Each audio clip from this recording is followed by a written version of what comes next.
Learning objectives. After completing this module, learners will be able to explain money as a medium of exchange, enlist modern form of money, describe loan activities of bank, explain two different credit situations, discuss the terms of credit, describe formal sector credit in India, define self-help groups for the poor. Money as a medium of exchange.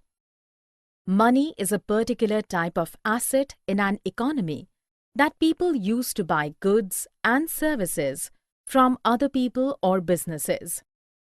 A medium of exchange is something that buyers will exchange with the seller when they want to purchase goods or services from the seller.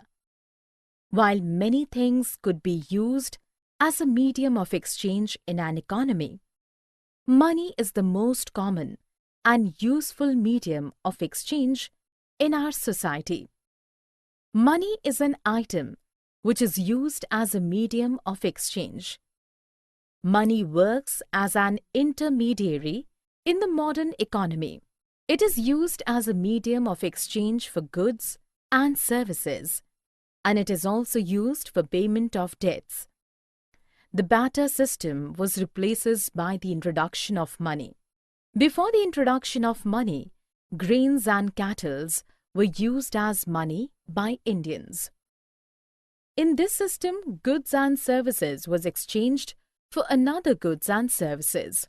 It was known as commodity for commodity economy. Modern form of money. Modern forms of money includes currency, paper notes, coins, deposits with bank. Traditional forms of money includes silver, gold, copper. Money is used as a medium of exchange because it is authorized by the government of the country. Its demand and supply can be controlled by the central bank of the country. In India, the law legalizes the use of rupee as a medium of payment that cannot be refused in settling transactions in India. No individual can legally refuse a payment made in rupees. Value of each good or services is measured in the monetary unit. Deposits with bank. People who have extra money can deposit it with banks by opening a bank account in their name. Banks accept the deposits and also pay interest rate on the deposits. In this way, people's money is safe with the banks and earns as interest. Demand deposit. People also have the provision to withdraw the money as and when they require. Since the deposits in the bank accounts can be withdrawn on demands, these deposits are called demand deposits. Advantage of depositing money in the bank. It is a safer place to keep money as compared to the house or a working place. People can earn interest on the deposited money. People have the provisions to withdraw the money as and when they require. People can also make payments through checks. Loans activity of bank. Loan activities of bank. Bank acts as a mediator between the borrowers and the depositors. People deposit their money in bank and get some rate of interest as extra income.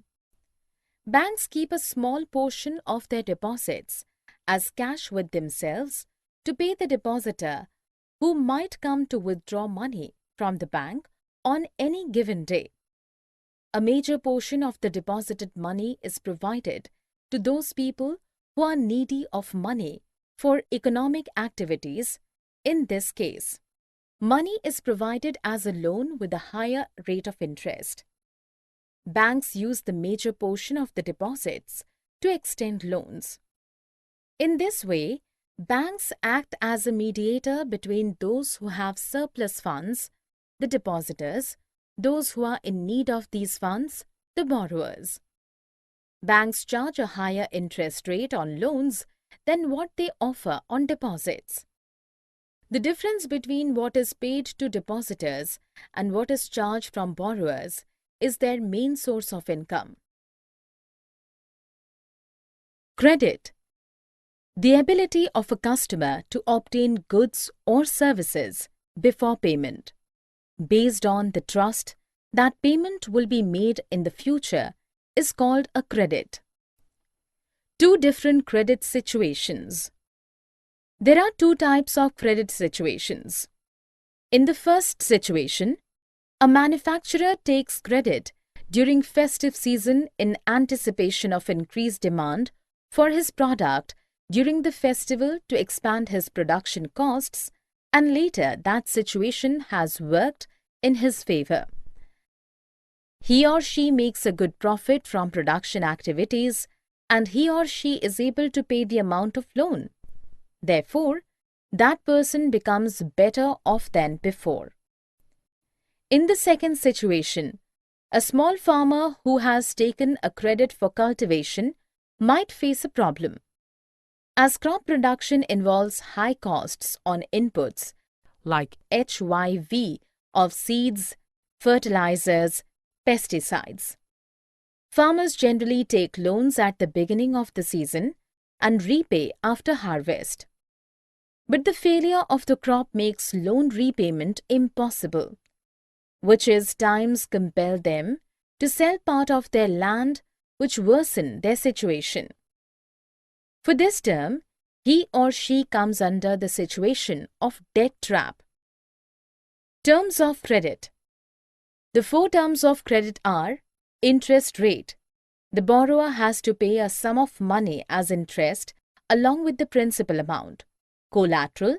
It is an asset that the borrower owns and uses this as guarantee to the lender until the loan is repaid. Documentation.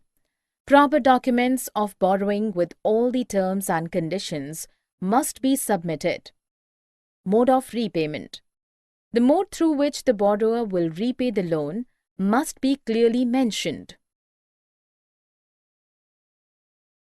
Formal sector credit in India. There are two types of sources of credit in an economy, namely formal sector and informal sector. Formal sector. In the formal sector, loans from banks and cooperatives are included. Major portion of the deposited money is provided to those people who are needy of money for economic activities. In India, Reserve Bank of India is responsible for supervising the functioning of loan activities in formal sectors.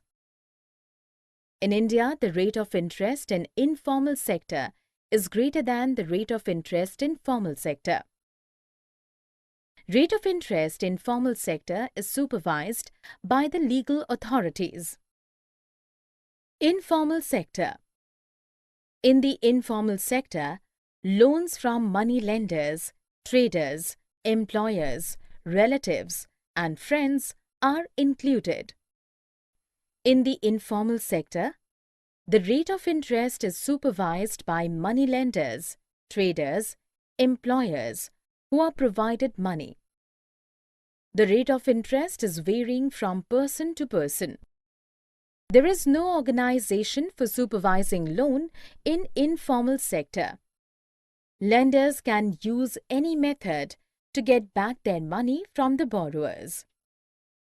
The incomes of the borrowers become less compared than the amount which has to pay due to the high rate of interest.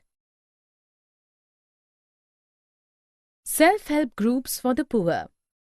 Group helps in pooling the saving of the members, who are mostly poor women. Members can get timely loans for a variety of purposes and at a reasonable rate of interest. Facilities of bank are not available in all rural areas. The poor have to pay a high rate of interest to the money lenders. It is difficult to borrow loan from the bank because of the absence of collateral and documents which are required for a bank loan. Major feature of SHGs. A typical SHGs can have 15 to 20 members, usually belonging to the same village. The main motive of the self-help group is to pool the saving of the poor people. Saving per member can vary from 25 rupees to 100 rupees or more, depending on the ability of the people and the strength of the group. It provides loan to their members at a reasonable rate. After a year or two, if the group is regular in savings, it becomes eligible for bank loans. Loan is sanctioned in the name of the group with the main motive to create self-employment opportunities for the members. Most of the self-help group work in a democratic way. Summary. Let us summarize what we have learned. Barter system. Goods are exchanged without use of money. Double coincidence of wants. In exchange of goods, both parties have to agree to sell and buy each other's commodities. In a barter system, double coincidence of wants is an essential feature. Medium of exchange. Money acts as an intermediate in the exchange process. Currency is authorized by the government as a medium of exchange. The deposits in the bank accounts can be withdrawn on demand. These deposits are called demand deposits. A check is a paper instructing the bank to pay a specific amount from the person's account to the person in whose name the check has been made. Credit